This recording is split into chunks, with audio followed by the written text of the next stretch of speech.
আপনারা বিভিন্নভাবে ছাত্রদেরকে উদ্দীপনা দিবেন এবং এই উদ্দীপনা পেলেই কিন্তু ছাত্রদের লেখাপড়ার প্রতি কি হবে, আগ্রহ হবে। আজকে যারা অভিভাবকবৃন্দ রয়েছেন, আপনাদের কিন্তু বিশেষ দায়িত্ব রয়েছে। আসলে একটা ছাত্রকে ভালো করতে হলে তিনটা শক্তির প্রয়োজন। একটা হলো ছাত্র, শিক্ষক, অভিভাবক। তিনজনের সম্মিলিত প্রচেষ্টায় কিন্তু একটা ছাত্র তার লক্ষ্যে পৌঁছতে পারবে। আজকে আপনার ছেলে মেয়েকে স্কুলে পাঠালেন, শিক্ষকরা পড়াবে, এই ভেবেই যদি আপনি আপনার ছেলে মেয়ের খোঁজ খবর না রাখেন, তাহলে দেখবেন যে আপনার আশা কিন্তু ভণ্ডুর হয়ে যাবে।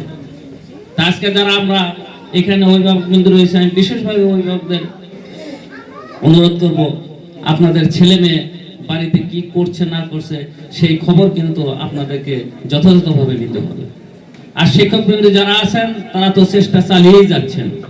আজকে তাদের চেষ্টার ফসল, আজকে তাদের প্রচেষ্টার ফসল আজকের এই বৃত্তিপ্রাপ্ত ছাত্রছাত্রী যদি তাদের চেষ্টা না করতো, যদি তাদের পড়াশোনার মান খারাপ থাকতো, তাহলে আজকে হয়তো এই অর্জনটা এখানে আসা সম্ভব হতো না।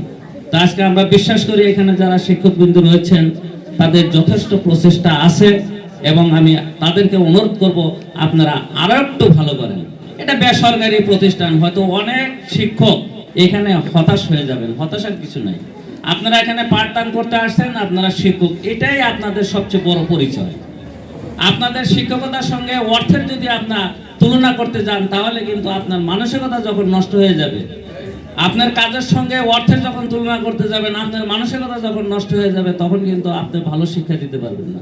অতএব আপনাদেরকে সবসময় সচেতন থাকতে হবে। আমি একজন শিক্ষক, এখানে আমি বাচ্চাদের কি করতে আসছি, শিক্ষা দিতে আসছি। আমাদের শিক্ষা নিয়ে আজকে এই ছোট ছোট শিশু আগামী দিনের যেটা ভবিষ্যৎ, জাতির ভবিষ্যৎ, তারা মানুষের মতো মানুষ হবে, তার পরিবারের একটা সম্পদ সৃষ্টি হবে, এই জাতির সম্পদ তারা কি হবে, সৃষ্টি হবে। এই লক্ষ্য নিয়ে আমাদের করতে হবে, আগাতে হবে। আসলে এটা এই প্রতিষ্ঠানটা হচ্ছে চরিত্র গঠনের জায়গা। এখানে তো শিক্ষা বলতে আমরা যেটুকু বুঝি যে মানুষের প্রত্যেকটা মানুষের ভিতরে কিন্তু একটা বিকাশ রয়েছে। এই যে সুপ্ত বিকাশ, এর প্রতিভা ঘটানোটাই হচ্ছে কিন্তু শিক্ষা। আর লুথর আরমান শিক্ষাকে দুটো ভাগে ভাগ করেছে, একটা হচ্ছে প্রয়োজনীয় শিক্ষা, আর একটা হচ্ছে অপ্রয়োজনীয় শিক্ষা। এখন প্রয়োজনীয় শিক্ষাটা নিয়ে যদি আমরা ব্যস্ত থাকি, কালকে আমার ছেলে মেট্রিক পাস করবে, ইন্টারমিডিয়েট পাস করবে, আমার ছেলে চাকরি করবে, এটা করবে, সেটা করবে, আসলে জিনিসটা আমরা তো বাঙালি, আমরা বুঝি অর্থের সঙ্গে যার কোনো বিনিময় মূল্য নাই, সেই কাজে কিন্তু আমাদের আগ্রহটা কম। কিন্তু শিক্ষা তো ব্যতিক্রম না, আমাদের অপ্রয়োজনীয় শিক্ষা যেটা আছে সেটার দিকে আমাদের মনোনিবেশ করতে হবে। আজকে একটা ছেলে মেয়েকে কি করতে হবে, সর্বোচ্চ শিখরে পৌঁছানোর জন্য আমাদের কি করতে হবে, চেষ্টা করতে হবে। আমরা দেখেছি, যদিও আমাদের প্রত্যন্ত অঞ্চল, এখান থেকেও কিন্তু আমাদের যথেষ্ট ছেলে পেলে বাইরে হয়েছে।